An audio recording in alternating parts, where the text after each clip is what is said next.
Diamond বিরাট দামি পাথর, হুবহু ডায়মন্ডের মতো দেখতে, ডায়মন্ডের চেয়েও আরো গ্লেজ বেশি দেয়, এমন পাথর 20 টাকা 50 টাকা দিয়ে বাজারে পাওয়া যায় কিনা যদি বলেন। কারণ এই সমস্ত জিনিস অমূল্য রত্ন, এর অনেক মর্যাদা, এর আকর্ষণটাকে এত মূল্যে পাওয়া যাচ্ছে না।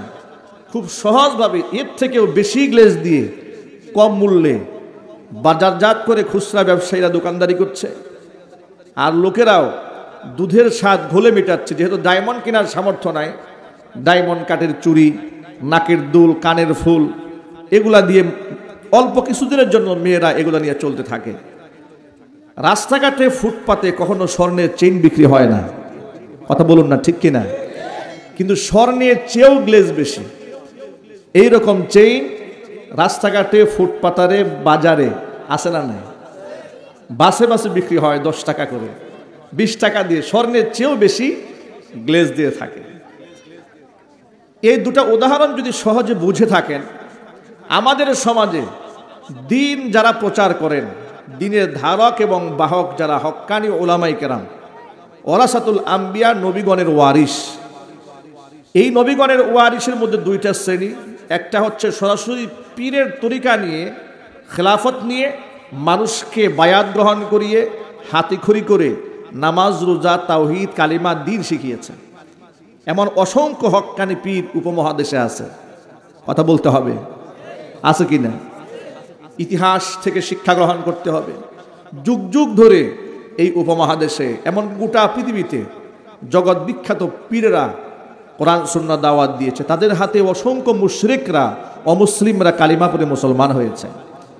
খাজা মুঈনুদ্দিন চিশতি রহমাতুল্লাহি আলাইহির নাম তো সবাই জানেন, ঠিক কিনা? হাদি শরীয়তুল্লাহ রহমাতুল্লাহি আলাইহি, খান জাহান আলী রহমাতুল্লাহি আলাইহি, আব্দুল কাদের জিলানী রহমাতুল্লাহি আলাইহি, খুব মশহুর আল্লাহর ওলি তারা। যেহেতু আমাদের এই উপমহাদেশে পীর ওলিদের মাধ্যমে অনেক খেদমত হয়েছে, আর পীর ওলি যারা, তারা মানুষের কাছে অনেক শ্রদ্ধাভাজন, সম্মানের পাত্র, আর সম্মানের পাত্র হওয়াটাই স্বাভাবিক। মান আহসানু কাওলাম মিম্মান দাআ ইলাল্লাহি ওয়া আমিলা সালিহা ওয়া ক্বালা ইন্নানি মিনাল মুসলিমিন। আল্লাহ পাক কোরআনে বলেছে, তার চেয়ে উত্তম, মান আহসানু কাওলাম মিম্মান দাআ ইলাল্লাহ, তার কথার চেয়ে দামি কথা আর কার কথা হতে পারে? যেই ব্যক্তি মানুষকে আল্লাহর পথে ডাকে, এই ব্যক্তি নিজেও বলে ইন্নানি আনা মিনাল মুসলিম, আমি নিশ্চয়ই মুসলমানদের অন্তর্ভুক্ত। নিশ্চয় দায়ীরা আল্লাহর পথে মানুষকে ডেকেছেন, আল্লাহ পাক তাদের সম্মান মর্যাদা বাড়িয়ে দিয়েছেন। যে সমস্ত হক পীরেরা উপমহাদেশে খেদমত করে গোটা ওয়ার্ল্ড ওয়াইজ, বিশ্বময় পরিমণ্ডলে আল্লাহ পাকের কোরআনের দাওয়াত দিয়েছেন, দুনিয়া থেকে যারা চলে গেছেন, আল্লাহ পাক তাদের কবরগুলাকে জান্নাতের টুকরায় পরিণত করে দিন। যারা বেঁচে আছেন হায়াতে তৈয়্যিবা দান করেন। যেহেতু বাজারে হক্কানি পীর, তার মাধ্যমে অসংখ্য লোকেরা পথের দিশা পেয়েছে। শয়তান দেশে আসে না নাই? দুনিয়াতে আসে না নাই? না রিটায়ার্ড করছে? শয়তান আছে। শয়তান দেখলো এই সমস্ত হকপন্থী পীরের মাধ্যমে মানুষ তাওহীদ শিখেছে, আল্লাহর একাত্মবাদ জেনেছে, পরকাল জেনেছে, জান্নাত জেনেছে, জাহান্নাম জেনেছে। যদি এইরকম পীরের লেবাস ধরিয়ে কিছু নকল পীর বাজারে ছেড়ে তাদেরকে পীর সাজিয়ে তাওহীদ শেখাবার পরিবর্তে যদি এদেরকে শিরিক শেখানো যায়, তাহলে আমার মিশন সাকসেস। খাঁটি স্বর্ণের চেয়ে নকল সোনা, ইমিটেশন যেমন বেশি জ্বলে, খাঁটি পীরের চেয়ে সমাজের ভণ্ড পীরের সিরাত সুরত আরো বেশি চমকায়। হক্কানি পীরের পাগড়ি থাকে যদি 7 হাত লম্বা, ভণ্ড পীরের পাগড়ি থাকে 12 হাত লম্বা। একটু জোরে বলতে হবে, ঠিক কিনা? হক্কানি পীরের জামা যদি থাকে 300 টাকা গজের, বাতিল পীরের যে গাড়ি বহর থাকবে, সে গাড়ি বহর এমপি মন্ত্রীকেও হার মানিয়ে দেবে। এই বাস্তবতা কি এই সমাজে আছে না নাই? বাস্তবতা আছে। খাঁটি জিনিসকে নকল করে ভেজাল বানিয়ে সমাজটাকে শেষ করে দিয়েছে। অসংখ্য মুমিন মুসলমান আজকে শিরকি আকীদায় মুবতালা হয়ে গিয়েছে, ঠিক কিনা জোরে বলেন? তাওহীদ বড় সম্পদ, আকীদা বিশ্বাস পরিষ্কার হওয়া উচিত। ওই সমস্ত ভণ্ড পীররা সমাজের মধ্যে শুধুমাত্র তাসাউফের খেদমতের নামে, আত্মশুদ্ধির খেদমতের নামে, আধ্যাত্মিক জগতের রাহাবারি করার নামে মানুষদেরকে জাহান্নামের পথে নিয়ে যাচ্ছে। মানুষদেরকে আল্লাহমুখী না করিয়ে তারা কবরমুখী বানিয়েছে, পীরের পায়ে সেজদামুখী বানিয়েছে।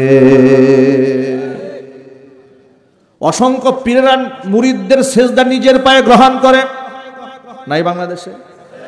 একটু জোরে বলতে হবে নাই? আর এর প্রতিবাদ যে আলেম করে, ওরা নাম দিয়েছে ওহাবি হুজুর। গাল বন্ধ করুন। তারা বলবে এই যে হুজুররা ওলিয়া উলিয়াকে পছন্দ করে না। এবার আপনারাই বলুন, আমরা কি ওলিয়া উলিয়াকে পছন্দ করি না, না ভণ্ডদেরকে পছন্দ করি না? ওলিয়া উলিয়াদের নাম বিক্রি করে যারা সমাজ নষ্ট করে, আমরা তাদেরকে পছন্দ করি না। কথা বলতে হবে, ঠিক কিনা? আমার যুবক ভাইয়েরা, ওরা খুব সহজে শর্টকাটে মানুষদেরকে জান্নাতের রাস্তা দেখিয়ে দেয়। ওরা বলে বাবাই আমার কাবা, কাবাই আমার বাবা। নাউজুবিল্লাহি মিন যালিক। কবরের মধ্যে বাবার প্রতিচ্ছবি নিয়ে ওরা শুয়ে থাকে।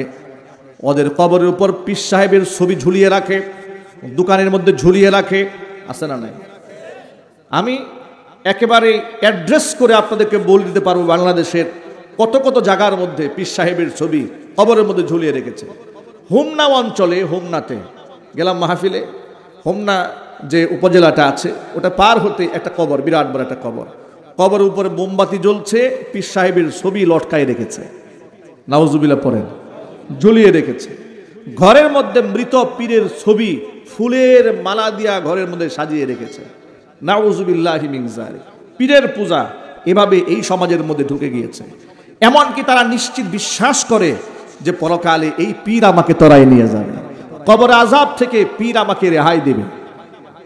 নিশ্চয় আপনারা কিছুদিন আগে দেখেছেন, চাঁদপুর অঞ্চলের, সম্ভবত তার বাড়ি চিটাগাং অঞ্চলের দিকে থাকে, একটা গান গিয়ে গোটা বাংলাদেশে খুব ভাইরাল হয়েছিল, আমার মরণকালে ঢুলবাসি বাজাইও।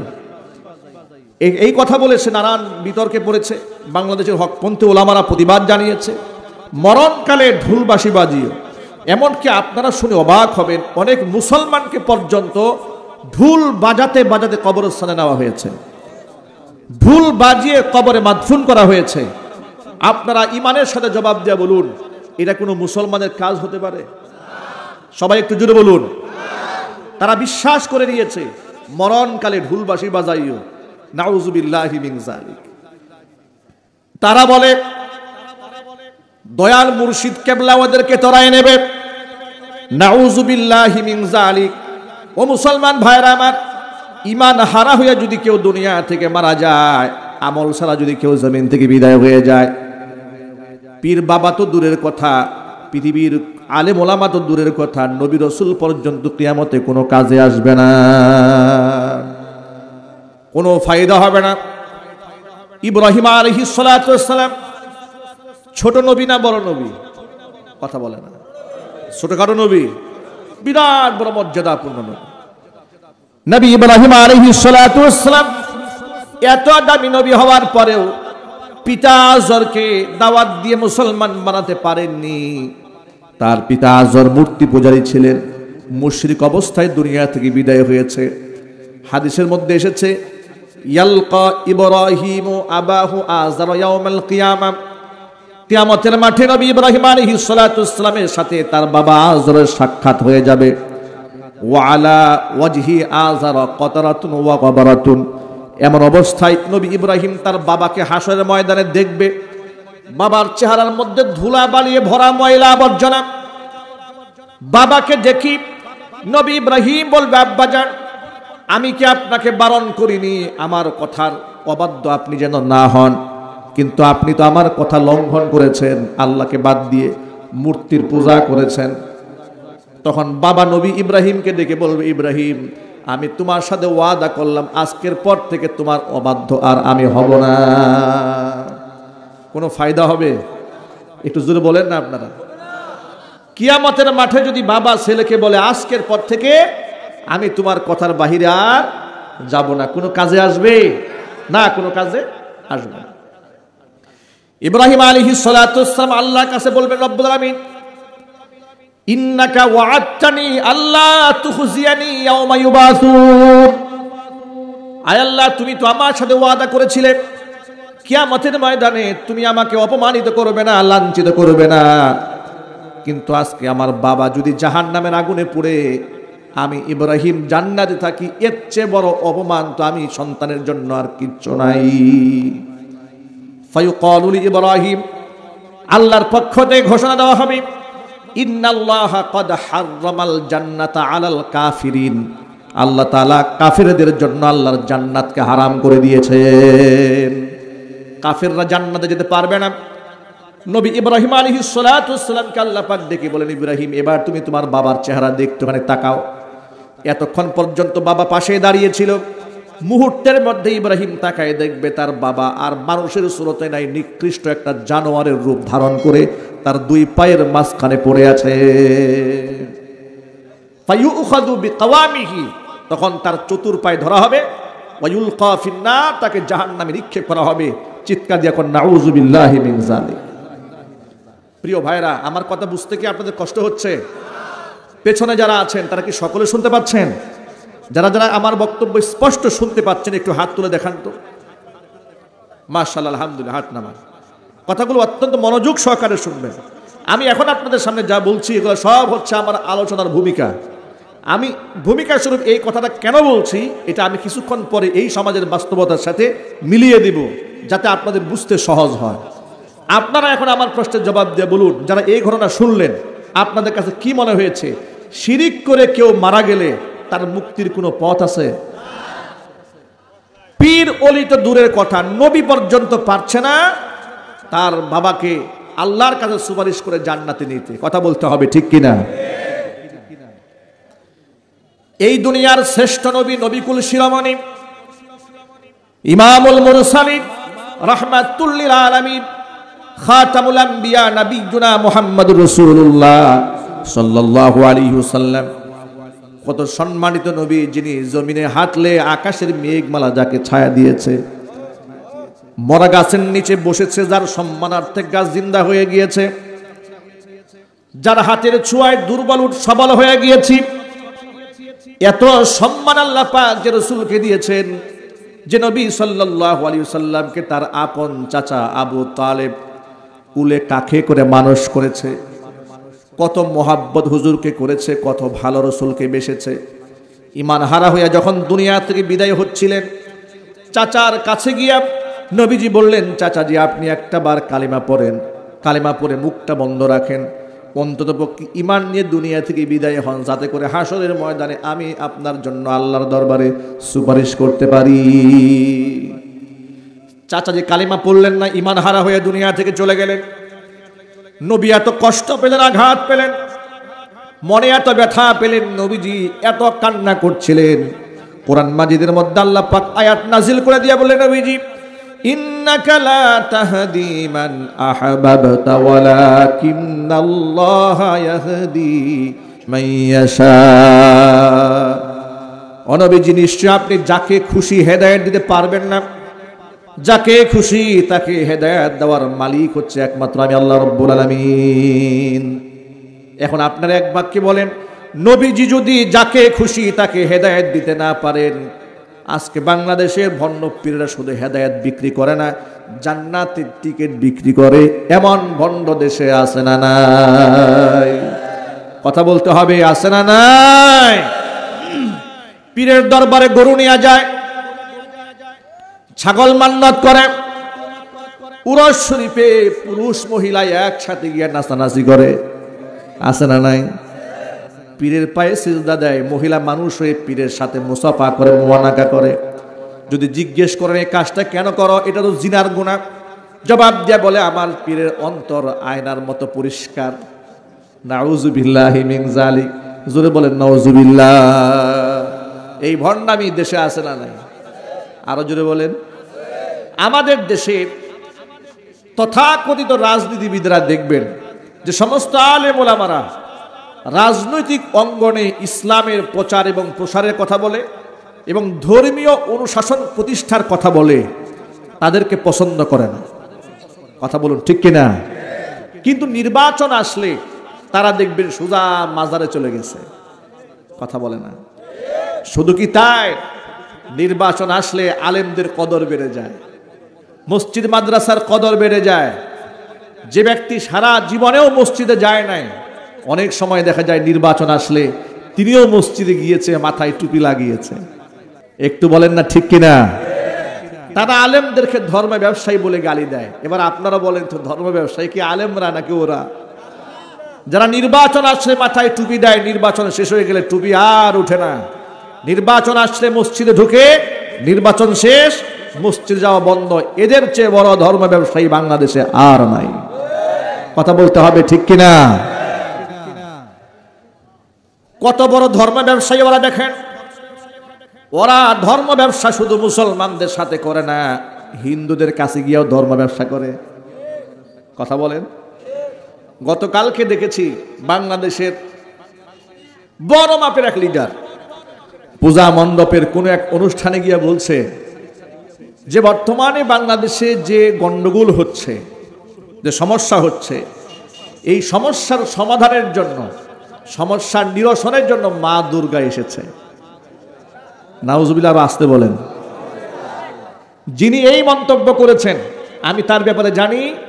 ঢাকা শহরের বিখ্যাত একটা মসজিদের সভাপতি, তিনি একটা মসজিদ কমিটির সভাপতি, কুখ্যাত মুসলমান। হিন্দুদের কাছে গেলেন, হিন্দুদের কাছে গিয়া পুরা হিন্দু হয়ে গেলেন। মুসলমানদের কাছে আসবে, এসে বলল হুজুর আমি তো ইসলামকে বড় ভালোবাসি। এই ভণ্ড আছে না নাই দেশে? একটু জোরে বলতে হবে, আছে না নাই? ভালো করে শোনেন, মুসলমান যারা মসজিদে যায়, হিন্দু যারা মন্দিরে যায়, মুনাফিক যারা সব জায়গায় যায়। আবার বলি, মুসলমানরা যায় কোথায়? হিন্দুরা যায় কোথায়? আর মুনাফিকরা সব জায়গায় যায়। কথা একদম পরিষ্কার, চিল্লাই বলুন ঠিক কিনা? মনে রাখবেন, অমুসলিমদের প্রতি আমাদের কোনো ধর্ম বিদ্বেষ নাই, আল্লাহর কসম। এই সহিষ্ণুতা ইসলাম আমাদেরকে শিখিয়ে দিয়েছে। ইসলাম পরিষ্কার বলে দিয়েছে, লা তাসুব্বুল্লাযীনা ইয়াদউনা মিন দুনিল্লাহ ফায়াসুব্বুল্লাহ আদুওয়াম বিগাইরি ইলম। আল্লাহকে বাদ দিয়ে, আমি আল্লাহকে বাদ দিয়ে ওরা যে দেবদেবীদেরকে ডাকে, তাদেরকে তোমরা গালি দিও না। তাহলে শত্রুতা বশত ওরা তোমরা আল্লাহকে গালি দিয়ে বসবে, গাল বন্ধ করবে না। আল্লাহু আকবার বলে। ইসলাম এই ভদ্রতা, এই সহিষ্ণুতা আমাদের শিখিয়ে দিয়েছে। শুধু তাই নয়, ইসলাম আমাদেরকে আরো পরিষ্কার করে বলে দিয়েছে কোরআনের মাধ্যমে, লা ইকরাহা ফিদ্দীন। ধর্মের মধ্যে কোনো জবরদস্তি নাই। এর মানে হচ্ছে কোনো অমুসলিমকে জোর করে মুসলমান বানাবার কোনো অধিকার দেওয়া হয় নাই। নবী করিম সাল্লাল্লাহু আলাইহি সাল্লামকে আল্লাহ বলছেন, ইন্নামা আনতা মুযাক্কিরুন লাস্তা আলাইহিম বিমুসাইতির। নবীজি, আপনি একজন উপদেশক, উপদেশের কথাগুলো মানুষকে শোনাবেন, জবরদস্তি করে মানুষকে দিন বোঝাতে যাবেন না। আপনাকে দারোগা করে পাঠানো হয় নাই। আল্লাহু আকবার। এই কথাগুলো আমরা মুসলমানরা মান্য করি বিধায় আমার দেশের হিন্দুরা মুসলমানদের দ্বারা কোনোদিন নির্যাতিত হয় না। কোন মুসলমানের সন্তান হিন্দুদের পূজা মণ্ডপে গিয়ে হামলা করে না। কথা বলেন না ঠিক কিনা? এই আদর্শ ইসলাম আমাদেরকে শিখিয়েছে। পক্ষান্তরে আমাদের পার্শ্ববর্তী দেশ ভারত হিন্দুত্ববাদী রাষ্ট্র, সেখানে যে এ পর্যন্ত কত ধর্মীয় দাঙ্গা হয়েছে, কত মুসলমানের বাড়িঘর আগুন দিয়ে পুড়িয়ে দেওয়া হয়েছে। আসামে অসংখ্য মুসলমানদেরকে ঘর থেকে বের করে দেওয়া হয়েছে। ওদের মন্ত্রীরা প্রকাশ্যেই বলে মুসলমানদের ভারতে কোনো জায়গা নাই। বলে কিনা? যদি বলেন বলে কিনা? দাড়ি টুপি ধরে ধরে জয় শ্রীরাম স্লোগান দেওয়ায় ওরা জোর করে করে বলায়। এমনকি মসজিদ ভেঙে তারা মন্দির বানিয়ে পৃথিবীর মধ্যে এক কলঙ্কজনক অধ্যায় রচনা করেছে। কথা বলতে হবে ঠিক কিনা? ওই উগ্রবাদী হিন্দুদের কিছু দালাল আছে বাংলাদেশে, মিডিয়াতে বসে বসে আলেমদেরকে মৌলবাদ বলে গালি দেয়। ওরা আমাদেরকে সাম্প্রদায়িক সবক শেখায়। আমরা বলি মুসলমান কখনো উগ্রপন্থী সাম্প্রদায়িক হয় না, মুসলমানরা উদারপন্থী ধর্মীয় সাম্প্রদায়িক। চিল্লায় বলুন ঠিক কিনা?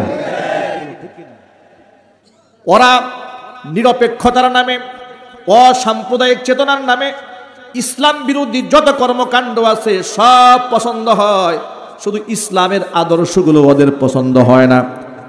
এর মানে হলো ওরা আসলে নিরপেক্ষ না, ওরা ইসলামের বিপক্ষের শক্তি। চিল্লাই বলুন ঠিক কিনা? এখন আপনারা এক বাক্যে জবাব দিয়ে বলুন তো, দুর্গার ক্ষমতা আছে কলহ বন্ধ করার? কথা বলেন। এখন যে মুসলমান পূজা মণ্ডপে গিয়ে কথাটা বললেন, তিনিও মনে প্রাণে কিন্তু বিশ্বাস করেন না যে দুর্গা কলহ বন্ধ করবে। ওখানে গিয়েছে কেন? ধর্ম ব্যবসা করার জন্য গেছে। কথা বলে না। সে গিয়েছে সামনে নির্বাচন, হিন্দুদেরকে তো একটু খুশি করতে হবে। কথা বলে না। হিন্দুদের কি করতে হবে? একটু খুশি করতে হবে। এই জন্য সে বলে ফেলেছে যে কলহ মিটাবার জন্য মা দুর্গা এসেছে। সে যে উদ্দেশ্যেই বলুক, তার ঈমান শেষ হয়ে গিয়েছে। চিল্লা বলতে হবে, ঠিক কিনা বলেন?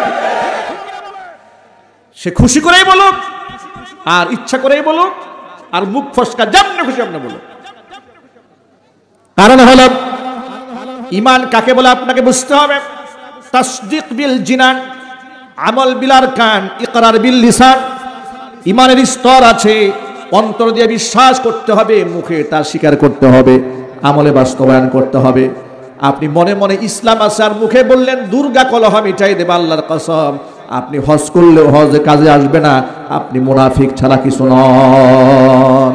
আমার সামনে হাজারো মুসলমান আজকের মাহফিলে, আপনাদের কাছে বক্তব্যটা স্পষ্ট আমি করে দিতে চাই, ভালো করে মনে রাখেন। অমুসলিমরা ধর্মীয় অনুষ্ঠান আচার তারা পালন করুক, কোনো যায় আসে না আমাদের। কিন্তু ধর্ম নিরপেক্ষ মতবাদের নামে বাংলাদেশে বলা হয় ধর্ম যার যার উৎসব সবার। নাউজুবিল্লাহ বলেন, জোরে বলেন।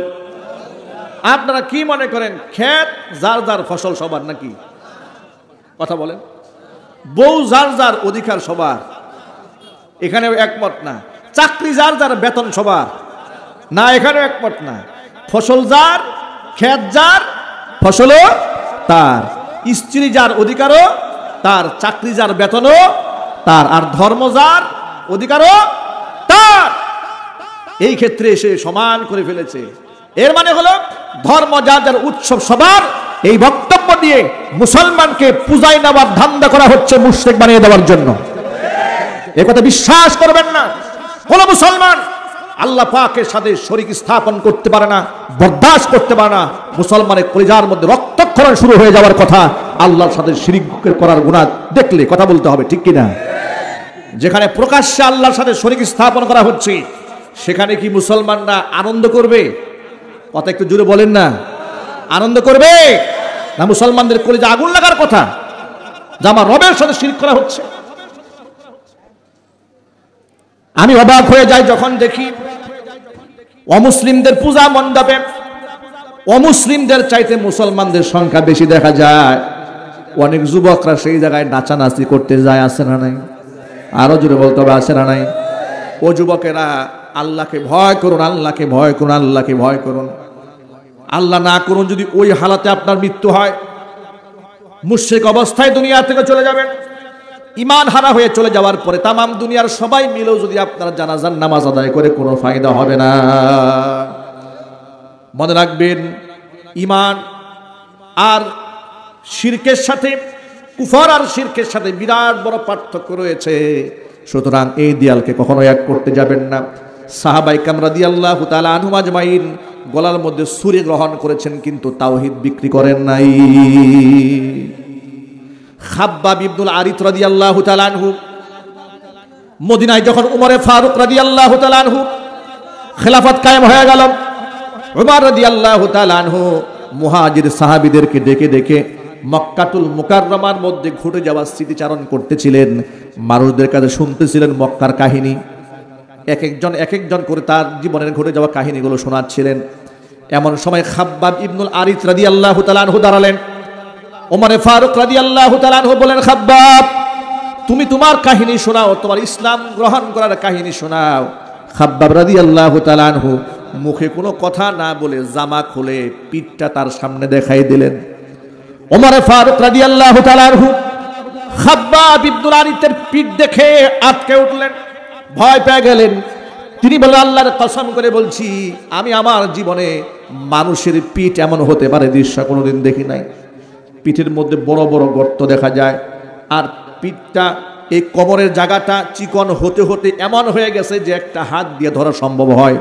তিনি বলেই ফেললেন, মানুষের কোমর তো এমন হওয়ার কথা নয়। ও খাব্বাব এমন হয়েছে কেন? তুমি কি জন্মগত এরকম ছিল নাকি? খাব্বাব ইবনুল আরিদ বলছেন, ওমর শোনেন, আমি তো ৬ষ্ঠ নম্বরে কালিমা পড়ে মুসলমান হয়েছি। আমার মনিব ছিলেন একজন আমার মনিব যিনি ছিলেন তিনি একজন ছিলেন মুশরিকা মহিলা। আমি যখন কালিমা গ্রহণ করেছি, এই সংবাদ যখন তার কানে যায়, লোহার পাত আগুনের তাপ দিয়ে গরম করে আমার মাথার মধ্যে সে সেকা দিয়ে ধরেছে। আমার মাথার চুলগুলা পুড়ে গিয়েছে, মাথার চামড়া পুড়ে গিয়েছে, আমি সেন্সলেস হয়ে জমিনে পড়ে গেছি। এমনকি পাথরগুলাকে আগুনের তাপ দেওয়া হয়েছে, উত্তপ্ত পাথর কণার উপরে আমি খাব্বাবকে শুয়ে দেওয়া হয়েছে। পাথরগুলো আমার দেহের মধ্যে গোশত চিরে পুড়ে ভিতরে ঢুকে গিয়েছে, চামড়া পুড়ে গেছি, চর্বি গলে গলে পড়েছে, আমার গোশত এবং চর্বি গলে গলে আগুন নিভে গিয়েছে। এমন বহুগুলা গর্ত আমার পিঠের মধ্যে হয়ে গেছে। ওরা আমাকে শর্ত দিয়েছিল একটা, সব নির্যাতন বন্ধ হয়ে যাবে, তুমি শুধু ইসলাম ধর্ম ছেড়ে দেবে। আমি বলেছি, আমার যদি মৃত্যু হয়ে যায় আমি মৃত্যুকে হাসি মুখে মেনে নেব, ইসলাম আমি ছেড়ে দিতে পারবো না। ভাইরা আমার, ইসলাম তো আর এত সহজে এখানে আসে নাই। এই যে ফুলপুরের এই অজপরা গা, কোরআন নাজিল হয়েছে সেই মক্কাতুল মুকাররমায়, মদিনাতুল মুনাওয়ারায়, পাহাড়ে, জঙ্গলে, রাতের আধারে, দিনের আলোতে, রক্তাক্ত ময়দানে, কত জায়গার মধ্যে কোরআনে কারীম নাজিল হয়েছে। সেই কোরআনে কারীমের আওয়াজ বিশ্বময় ছড়িয়ে পড়েছে। কাফেররা তো চেয়েছিল মক্কাতুল মুকাররমার মধ্যে শেষ করে দিতে পারে নাই, চেয়েছিল বদর প্রান্তে শেষ করতে, তাও পারে নাই। সর্বশেষ ওরা চেয়েছিল উহুদের যুদ্ধের সময়, তাও পারে নাই। আজও পর্যন্ত কাফের বেঈমান মুশরিকদের দালাল এবং তাদের উত্তরসূরি জমিনে সব সময় চায় মুসলমানদের নাম নিশানা জমিন থেকে মিটায়ে ফেলতে। আল্লাহর কসম করে বলি, এ নাম নিশানা কোনোদিন মিটাবার নয়, মিটানো সম্ভব হবে না। কারণ দিন ও আল্লাহর পূর্ণ করে দিবেন মহান রব্বুল আলামিন। কথা বলেন ঠিক কিনা? ফিলিস্তিনের দিকে তাকিয়ে দেখুন, ইসরায়েলি পশু সৈন্যরা ফিলিস্তিনের মুসলমানদের উপরে কত নির্যাতন চালিয়েছে, কত কষ্ট দিয়েছি, তাদের কি নাস্তানাবুদ করে দিয়েছে, সন্তানকে মেরেছে, বাবাকে মেরেছে, স্ত্রীকে হত্যা করেছে। একজন সদস্য পরিবারে বেঁচে আছে, জিজ্ঞেস করা হয়েছে আপনি কেমন আছেন, হাসি মুখে বলে আলহামদুলিল্লাহ। সুবহানাল্লাহ পড়ে আল্লাহু আকবার বলুন। ভাবা যায় কতটুকু ঈমান থাকলে। ছোট্ট একটা বাচ্চাকে দেখলাম, শিশু বাচ্চা, রক্তাক্ত হয়েছে, নাক জখম হয়ে গেছে, পুরো গা রক্তাক্ত, হসপিটালে চিকিৎসা নেবে এমন অবস্থাও নাই। জনকে ব্যক্তি বলল, তুমি কেমন আছো? এই শিশু বাচ্চা বলছে আলহামদুলিল্লাহ। সুবহানাল্লাহ বলবেন না? ভাবা যায়, একটু চিন্তা করুন আপনারা, এতটুকুন একটা বাচ্চা, কি ঈমান তার মধ্যে আছে। রক্তাক্ত হয়েছে, নাক থেকে ফিনকি দিয়ে রক্ত পড়ছে, বাড়িঘর শেষ, বাবা মাও শেষ। জিজ্ঞেস করা হলো আসো কেমন? বাচ্চা বলে আলহামদুলিল্লাহ। সব প্রশংসা কার? আল্লাহ পাকের। আর আমাদের সামান্য একটু বিপদ আসলে আমরা আল্লাহকে ভুলে যাই, আল্লাহকে গালি দেওয়া শুরু করে দেয়। এত নামাজ কালাম পড়ি, এত তাসবিহ তাহলিল করি, সুদ খাই না, ঘুষ খাই না, সব বিপদ খালি আমার আসে, আল্লাহ তুমি কার কাউরে চোখে দেখো না? বাস্তবতা আছে না নাই? গালি দেওয়া শুরু করে, বলে আমার বাড়ির পাশের কসিমউদ্দিন সুদের ব্যবসা করে, ওর কোনো বিপদ নাই, আর আমি 5 ওয়াক্ত নামাজ জামাতে গিয়ে পড়ি, সব বিপদ আমার কাঁধে, আল্লাহ তুমি কি আর কাউরে চোখে দেখো না? এইরকম মূর্খতা আমাদের মধ্যে আছে না নাই? ঈমান শিখুন, ঈমান শিখুন। ও যুবক ভাইয়ের আমার, সাহাবায়ে কিরাম রাদিয়াল্লাহু তাআলা আনহুম আজমাইন, তারা হচ্ছেন আমার আপনার ঈমানের নমুনা, ঈমানের মডেল। কোরআন মাজিদের মধ্যে আল্লাহ পাক বলে দিয়েছেন, ওয়া ইযা কিলা লাহুম আমিনু কামা আমানান নাসু ক্বালু আনুমিনু কামা আমানাস সুফাহা আলা ইন্নাহুম হুমুস সুফাহা ওয়ালাকিন লা ইয়ালামুন। মদিনার মুনাফিকদেরকে যখন বলা হয় ঈমান আনো সেইভাবে যেভাবে লোকেরা ঈমান এনেছে, মানে সাহাবীরা যেভাবে ঈমান এনেছে তোমরা সেইভাবে ঈমান আনো, তখন তারা বলে আনুমিনু কামা আমানাস সুফাহা, এই মূর্খরা বুকারা যেভাবে ঈমান এনেছে আমরা কি সেইভাবে ঈমান আনবো নাকি? নাউজুবিল্লাহ। দিনদার, ঈমানদার, পরকালমুখী, আল্লাহমুখী বান্দাদেরকে এই দুনিয়ামুখী লুভিরা, লম্পটেরা, সুদখোর, ঘুষখোরেরা সব সময় বোকা বেওকুফ মনে করে। কথা বলেন না? দেখবেন যে ছেলেটা অল্প বয়সে মুখে দাড়ি রেখেছে, নামাজ পড়ে, বিশ্ববিদ্যালয়ে পড়ে, বলে এই ছেলেটা একেবারে বোকা শোকা, সরল সোজা টাইপের। আর যে ছেলেটা জিন্সের প্যান্ট পরে, 3-4 জায়গায় ছেঁড়া, রাস্তাঘাটে দাঁড়িয়ে পেশাব করে, আবার পেশাব করার সময় হাতের মধ্যে সিগারেটও থাকে, আছে না নাই? বলে অমুকের ছেলে বিরাট স্মার্ট ছেলে, বিশাল স্মার্ট, দাঁড়িয়ে পেশাব করে, বিরাট স্মার্ট, পেশাব করার সময় হাতে সিগারেটও থাকে। বাথরুমে যখন ঢুকে সিগারেট টান না দিলে গুডাউন ক্লিয়ার হয় না, বিরাট স্মার্ট। পক্ষান্তরে যে ছেলেটা বিশ্ববিদ্যালয়ে পরে মুখে দাঁড়িয়ে আসি, মাথার মধ্যে টুপি আছে, লম্বা জামা পরে, মেয়েদের সাথে ভার্সিটিতে আড্ডা দেয় না, ফ্রি মিক্সিং করে না, সংসদ ভবনের চত্বরে বসে, বিশ্ববিদ্যালয়ের চত্বরে বসে মহিলাদের উরুর মধ্যে মাথা রেখে বাদাম খায় না, বলে ছেলেটা একেবারে বেউকুফ। কথা বলেন ঠিক কিনা? বুদ্ধি শুদ্ধি নাই, একেবারেই সরল সোজা গ্রাম্য ছেলে পেলে। কোরআন বলছে আলা, মনে রেখো, ইন্নাহুম হুমুস সুফাহা, ইমানদার যারা তারা বোকা নয়। পরকালকে যারা ভুলে আছে, অনন্ত অসীমকালে জাহান্নাম মেনে নিয়ে দুনিয়ার সামান্য চাকচিক্যে যে ব্যক্তি মজে উঠেছে, মেতে উঠেছে, এরাই বোকা। কিন্তু ওরা যে বোকা এটা ওরা নিজেরাও জানে না। কথা বলুন না ঠিক কিনা বলেন? আসল চালাক তো সেই চালাক যে তার রবকে চিনেছে। আসল চালাক তো সেই ব্যক্তি যে ব্যক্তি পরকালের আযাবকে ভয় করেছে, জাহান্নামের আগুনকে ভয় করেছে। এই জন্য ইমানদার কখনো বোকা হয় না। ইমানদার কখনো বোকা হয়? ইমানদার কখনো বোকা হয় না। ও যুবক ভাইরা আমার, এই জন্য আপনি যখন ইসলামের পথে আসবেন, আপনি যখন কোরআনের পথে আসবেন, ইসলামের পথে চলবেন, ইসলামের কথা বলবেন, সমাজের কিছু লোকেরা আপনাকে বোকা মনে করবে। ওরা বোকা মনে করুক, কিচ্ছু যায় আসে না। আপনি শুধু এতটুকুন ইমানের উপর থাকবেন, আমি যেন হাসি মুখে কিয়ামতের ময়দানে আমার মনিবের সামনে দাঁড়াতে পারি। ঠিক কিনা বলেন? আমার বক্তব্যগুলো মাইকে বাহিরে যাচ্ছে, আমার মা বোনেরাও শুনতে পাচ্ছেন। 16 বছর 17 বয়সের উঠতি বয়সের মেয়েরা যখন গ্রামগঞ্জে বুরকা পরা শুরু করে দেয়, হাত মোজা পরে, পা মোজা পরে, তখন সমাজের কিছু লোকেরা, মূর্খ মেয়েরা মনে করে, কিরে তুই তো বুড়ি হয়ে গেলি, বুরকা পরার বয়স হয়েছে নাকি তোর? গ্রামগঞ্জে একটা বাজে কালচার আছে, বয়স্ক মহিলারা বুরকা পরে, ইয়াং মেয়েরা বুরকা পরে না। রিকশায় যাচ্ছে দাদি আর নাতনি একসাথে যাচ্ছে, এমন সময় দাদি বুরকা পরে আছে, আর 16 বছর 17 বছরের নাতনিটা লিপস্টিক মেখে, এরপরে মাথার চুলগুলাকে পার্লারিং করে স্ট্রেট করেছে, এরপরে রাস্তা দিয়ে যাচ্ছে। আপনারা বলেন বুরকাটা দরকার ছিল কি বুড়ির, না এই জোয়ান মেয়েটার? কিন্তু পড়েছে কে? বুড়ি বুরকা পরে বসে আছে। এই কালচার কি সমাজে আছে না নাই? আছে। উল্টো কালচার হয়ে গিয়েছে। বরং বেশি বয়স্ক হয়ে গেলে এই মহিলার তো বুরকা পরা দরকার নাই, কারণ তার মাধ্যমে সমাজে ফেতনা ফাসাদ ছড়িয়ে পড়ার কোনো আশঙ্কা নাই। কিন্তু অল্প বয়সে মেয়ে হাত মোজা পরেছে, পা মোজা পরেছে, বুরকা পরেছে, দেখবেন সমাজের অনেকে নারাজ হয়ে যায়। চাচাতো ভাইয়ের সামনে যদি মেয়েটা না যায়, খালাতো ভাইয়ের সামনে না যায়, দুলা ভাইয়ের সামনে যদি না যায়, দেখবেন নানান সমালোচনা শুরু হয়ে গেছে, বিরাট সমালোচনা। যে অমুকের মেয়ে এত অসামাজিক। বাড়িতে গেলাম, আমরা একটা মাত্র স্বাস্থ্য ভাই, একটু সামনে আইসা একটু হাসিও দিল না, এক গ্লাস পানি খাওয়াইল না। আছে না নাই? অনেক মুরব্বীরা কি বলে জানেন? লোকেরা আমাদের কাছে নালিশ করে মাহফিলে গেলে, মুরব্বীরা বড় ছেলেকে বিবাহ করায় নিয়ে আসছে বাড়িতে, বাড়িতে তার আরো ছেলে সন্তান আছে। আপনারা বলেন তো, দেবরের সামনে ভাবির পর্দা করা সুন্নত না ফরজ? আওয়াজটা কিন্তু সবাই দেন নাই। দেবরের সামনে ভাবির পর্দা করা সুন্নত না ফরজ? কিংবা ভাই বউয়ের সামনে ভাসুরের পর্দা করার দরকার আছে না নাই? নিশ্চয় আছে। কিন্তু আমাদের দেশের গ্রাম বাংলায় যেটা হয়, যেটা আমরা অনেক অভিযোগ শুনি, মেয়েকে বিবাহ করায় নিয়ে আসছে, মনে খুব ইচ্ছা ছিল, মাদ্রাসার ছাত্রী, কওমি মাদ্রাসায় পড়েছে, দাওরায় হাদিস পাশ করেছে, একটা পর্দানিশীল দিনদার মুখলিস মেয়েকে পুত্রবধূ বানাবে, মুরব্বী বানায় নিয়ে আসছে।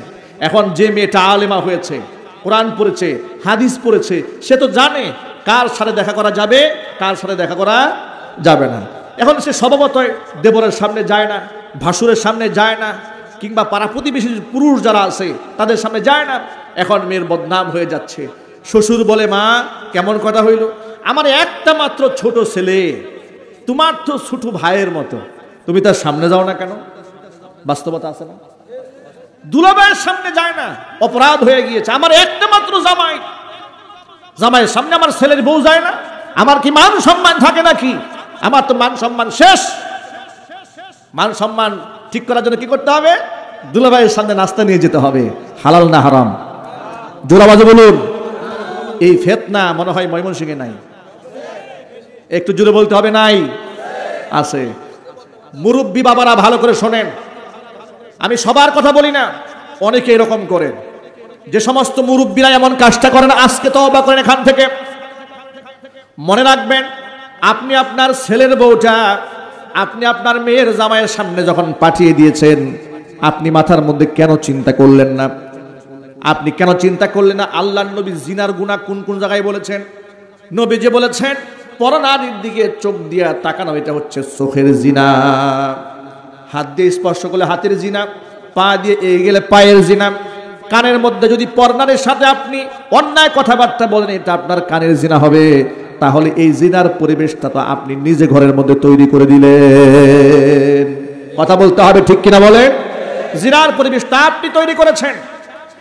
এমনকি 17-18 বছরের মেয়ে কলেজে পড়ে, ওই মেয়েকে প্রাইভেট পড়াবার জন্য বিশ্ববিদ্যালয় পুরো একটা ছাত্র ঠিক করেছে। বাস্তবতা আছে না নাই? নিজের ঘরে মেয়েকে ঘরে এক রুমে বসাই দিয়া প্রতিবেশী এক ছেলেকে, এরপর তাকে মাস্টার বানিয়েছে, তাকে টিউশনি করাবে, বাসায় এসে তাকে প্রাইভেট পড়াবে। একটা রুমের মধ্যে মেয়েকে বসিয়ে দিয়েছে আর একটা ছেলেকে বসিয়ে দিয়েছে। আপনারা বলেন এদের সাথে শয়তান নাই? বাম পাশে কোনো আওয়াজ নেই। শয়তান নাই নাকি দুটাই ফেরেশতা হয়ে গেছে? এরপরে বাপ মা কি বলে জানেন?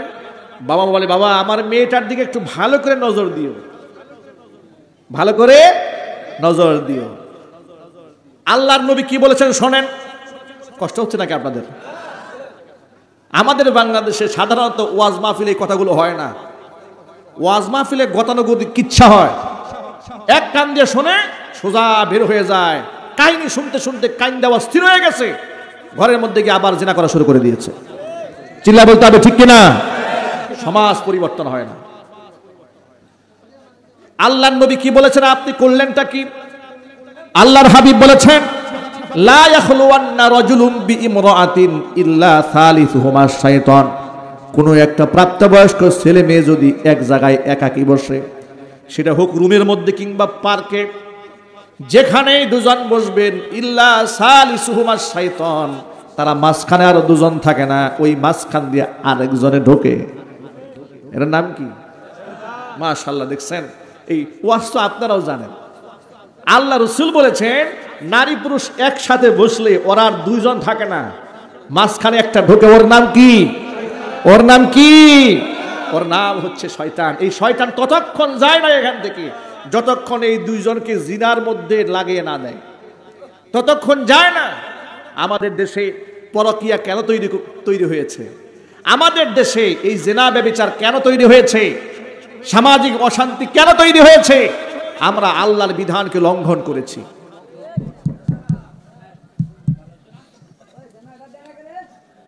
আপনাদের কষ্ট হচ্ছে নাকি? তাহলে বসে যান ভাইরা। আল্লাহ রসুল বললেন, নারী পুরুষ একসাথে বসলে মাঝখানে একটা ঢুকে, ওর নাম শয়তান। কিন্তু আপনি তো আমি তো এই পরিবেশটা ছেলে মেয়েদের জন্য করে দিয়েছি। উপযুক্ত মেয়েকে পরপুরুষের হাতে প্রাইভেটের নামে জিনা করার জন্য তৈরি করে দেবেন, জিনার পরিবেশ তৈরি করে দেবেন। কথাটা যেন মনে থাকে। আল্লাহ বুঝার তৌফিক দান করেন। আরো জোরে বলুন আমিন। এখানে শেষ নয়, মেয়েরা দেখবেন হাট বাজারে যায়, যদিও ময়মনসিংহে যায় না। ঈদ আসলে মেয়েদের জ্বালায় মার্কেটে ঢুকা যায় না। কথা বলতে হবে, ঠিক কিনা? আর দোকানদারেরাও মেয়ে কাস্টমার পাইলে যে মজাটা পায়, ছেলে কাস্টমার পাইলে তেমন মজা নাই। বিশ্বাস না হলে দোকানে ঢুকে দেখবেন যে আপনার ঈদের সময় কোনো দাম নাই, সব দাম মহিলাদের।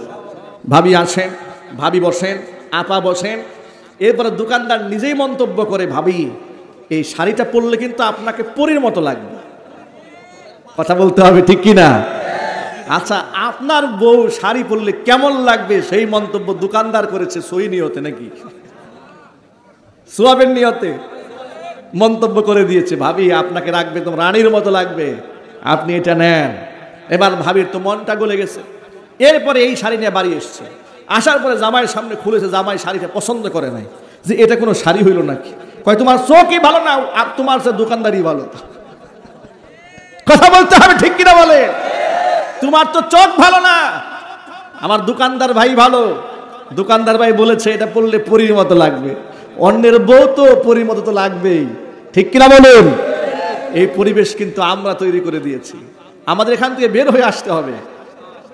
প্রিয় ভাইয়েরা আমার, বোনেরা আমার, যাদের কানে আওয়াজ যাচ্ছে মনে আঘাত নিবেন না, কষ্ট নিবেন না। আপনাকে আমরা জাহান্নামের আগুন থেকে বাঁচাবার জন্য কথাটা বলছি, আপনার ঈমানকে ঠিক করার জন্য কথাটা বলছি।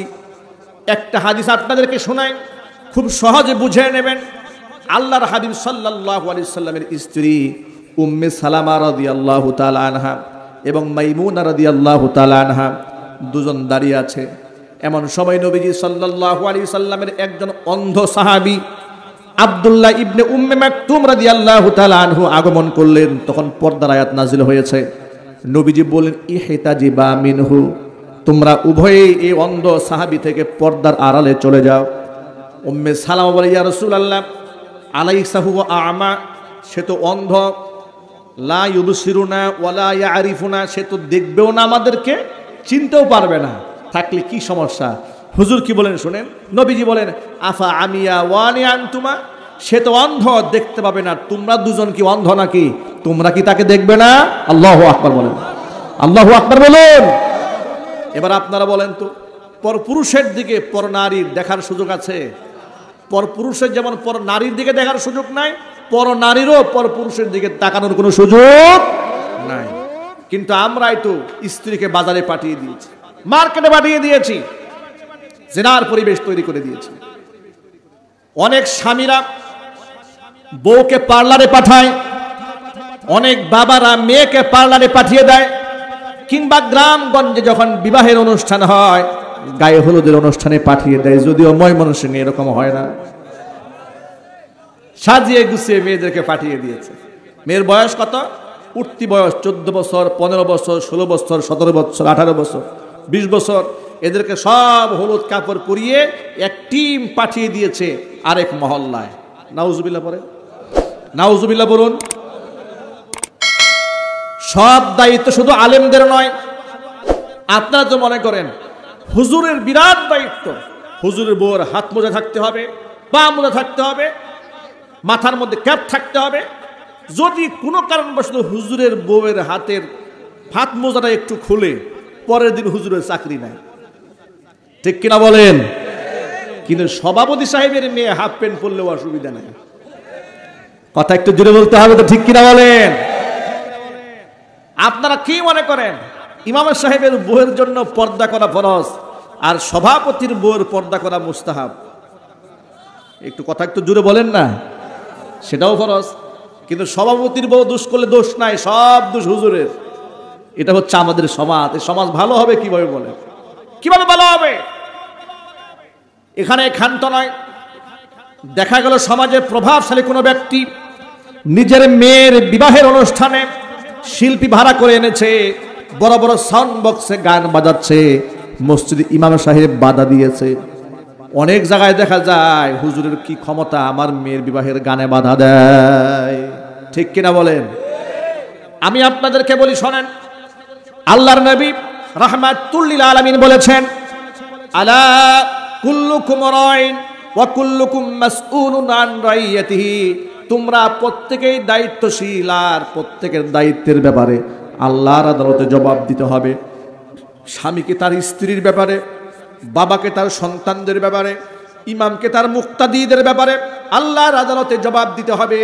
এই জন্য কোরআন মাজিদের সূরা তাহরিমে আল্লাহ ঘোষণা করেছেন, ইয়া আইয়ুহাল্লাযীনা আমানু কু আনফুসাকুম ওয়া আহলিকুম নারা وقودها الناس والحجارة عليها ملائكة غلاظ শিদাদুন লা ইয়াসুনাল্লাহা মা আমারাহুম ওয়া ইয়াফআলুনা মা ইউমারুন। আল্লাহু আকবার বলেন। আল্লাহ পাক বলছেন, ইয়া আইয়ুহাল্লাযীনা আমানু, ঈমানদারগণ, উ আনফুসাকুম, নিজেদেরকে বাঁচাও, ও আহলিকুম, এবং তোমার পরিবারের সদস্যদেরকে বাঁচাও, নারন, ওই আগুন থেকে, ওই জাহান্নামের আগুন থেকে, ওয়াকুদুহান নাস ওয়াল হিজারা, যার ইন্ধন হবে মানুষ এবং পাথর। এমন সে আগুন, আলাইহা মালাইকাতুন, দায়িত্বশীল ফেরেশতা যারা আছে, এমন কঠোর মেজাজের, আলাইহা মালাইকাতুন গিলাজুন শিদাদুন লা ইয়াসুনাল্লাহা মা আমারহুম, এদের মন বড় কঠিন, এদের ব্যবহার বড় কর্কশ, এদের ভাষা এতটা কঠিন, এরা এত রুক্ষ মেজাজির, এদের চোখের সামনে যদি জ্বলে পুড়ে খাক হয়ে যাও, সামান্যতম মনের মধ্যে মহাব্বত আসবে না। লা ইয়াসুনাল্লাহা মা আমারহুম, আল্লাহ পাক যে নির্দেশ ওদেরকে দেন সেই সীমা লঙ্ঘন করে না। ওয়া ইয়াফআলুনা মা ইউমারুন, যা নির্দেশ প্রদান করা হবে হুবহু বাস্তবায়ন করবে। ওই জাহান্নামের আগুন থেকে নিজেকে বাঁচাও, পরিবারের সদস্যদেরকেও বাঁচাও। সুতরাং আমরা এখানে যারা আছি, নিজেরাও জাহান্নামের আগুন থেকে বাঁচতে চাই, আমাদের স্ত্রী, আমাদের সন্তান, আমাদের পরিবার পরিজন, তাদেরকে আমরা জাহান্নামের আগুন থেকে বাঁচাতে চাই। কারা কারা দুহাত দেখতে চাই? আল্লাহ পাক যেন আমাদের কবুল করেন। জোরে কোন আমিন, আর জোরে বলেন আমিন। হাত নামান। আজকের পর থেকে যারা এখানে এসেছেন সকলেই তওবা করে নেন, আজকের পর থেকে এক ওয়াক্ত নামাজ জীবনে কাজা করব না। জোরে বলেন ইনশাআল্লাহ। আজকের পর থেকে শিরকের সাথে কোনো সম্পর্ক নাই। জোরে করেন ইনশাআল্লাহ। আজকের পর থেকেও সুদ খাবেন না, ঘুষ খাবেন না, ঘুষ দিবেন না। সুদ ময়মনসিংহে ঢুকেই নেই মনে হয়, এই এলাকাতে আসছে। আচ্ছা আপনারা বলেন তো, সুদখোর যদি 14 বারও আল্লাহর ঘরে গিয়ে জিয়ারত করে আসে, উমরা করে, যত উমরা করবে তত গুমরা হবে। কথা বলতে হবে, ঠিক কিনা? ও সুদ যদি না ছাড়ে, ওই সুদের টাকা দিয়া যত উমরা করবে তত গুমরা হবে, কোনো ফায়দা নাই।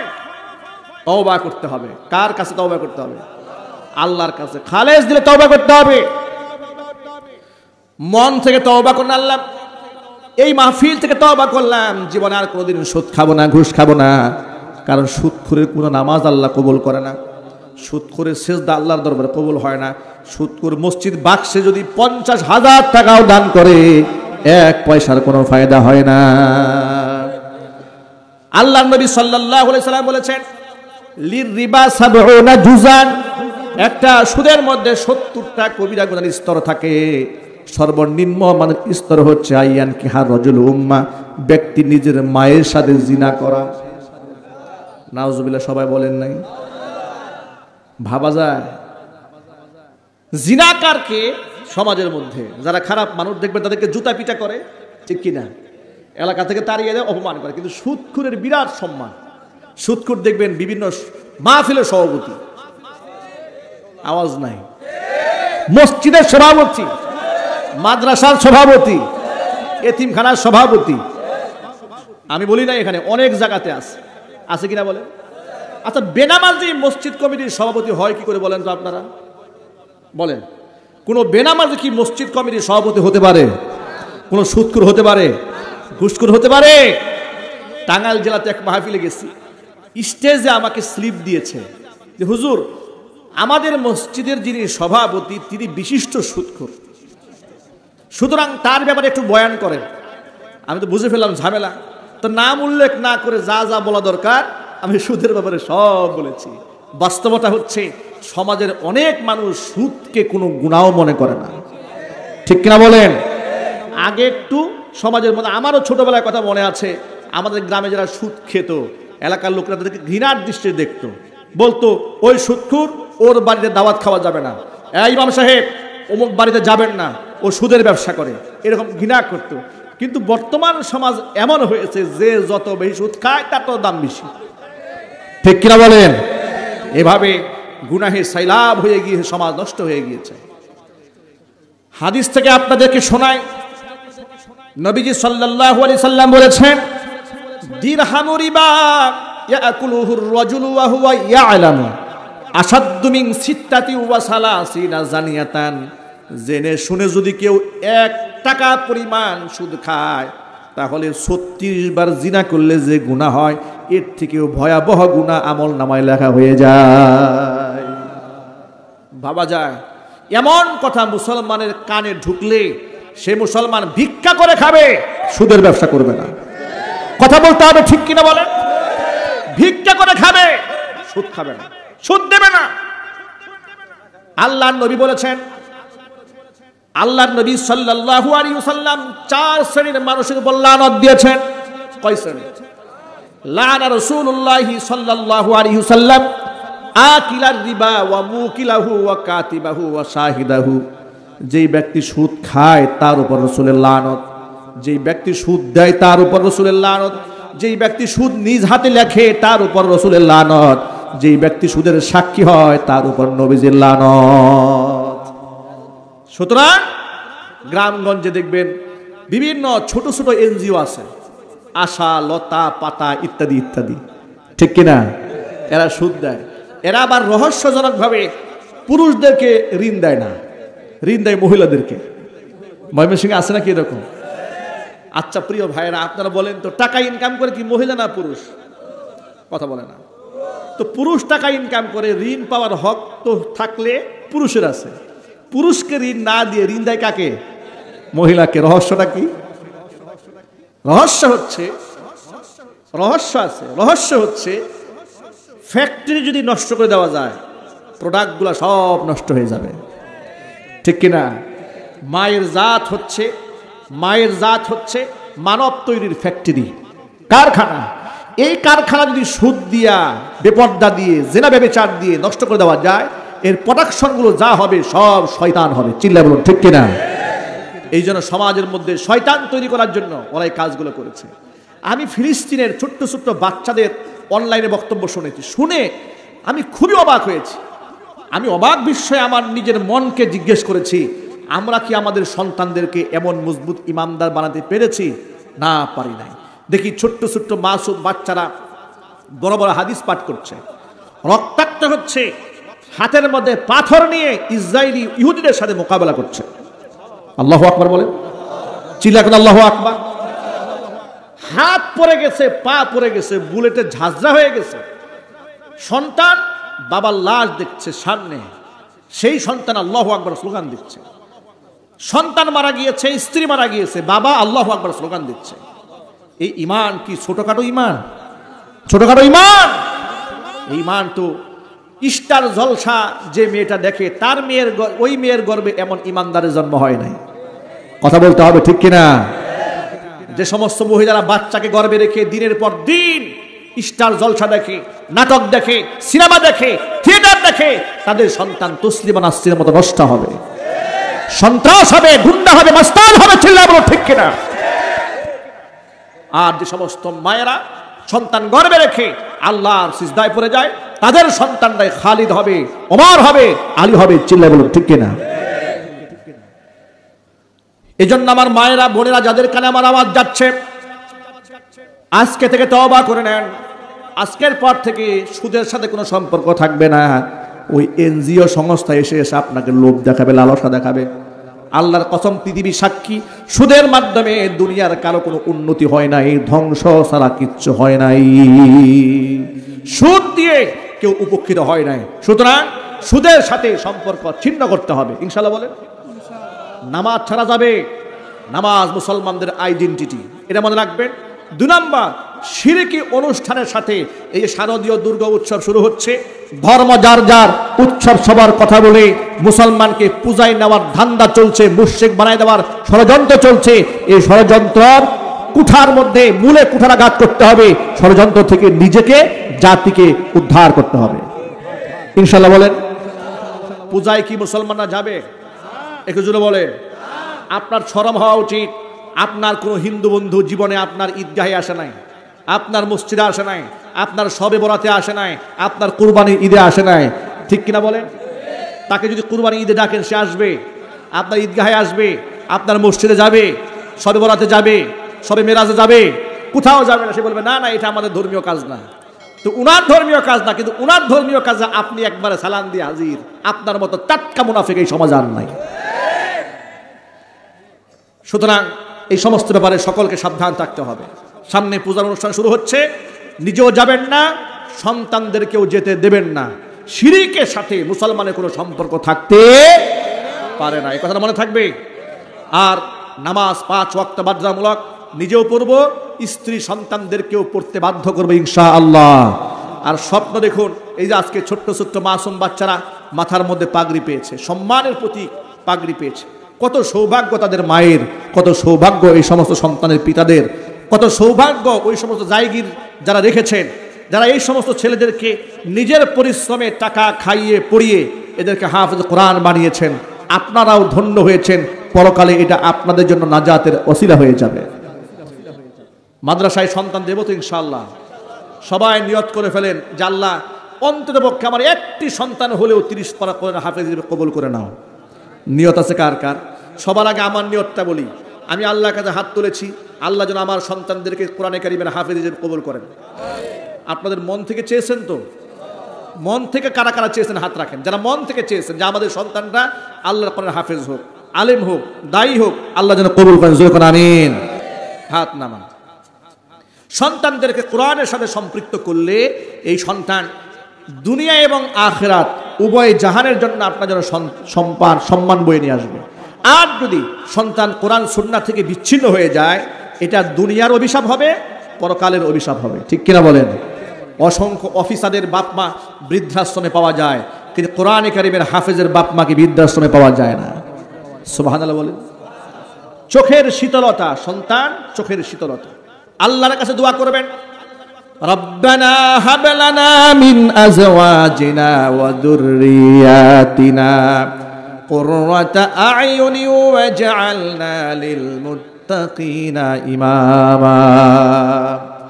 আল্লাহ তাআলা, তুমি আমার সন্তান সন্ততি, আমার পরিবার পরিজনের আচরণ এমন বানিয়ে দাও যাতে করে তারা আমাদের চোখের শীতলতা হয়ে যায়।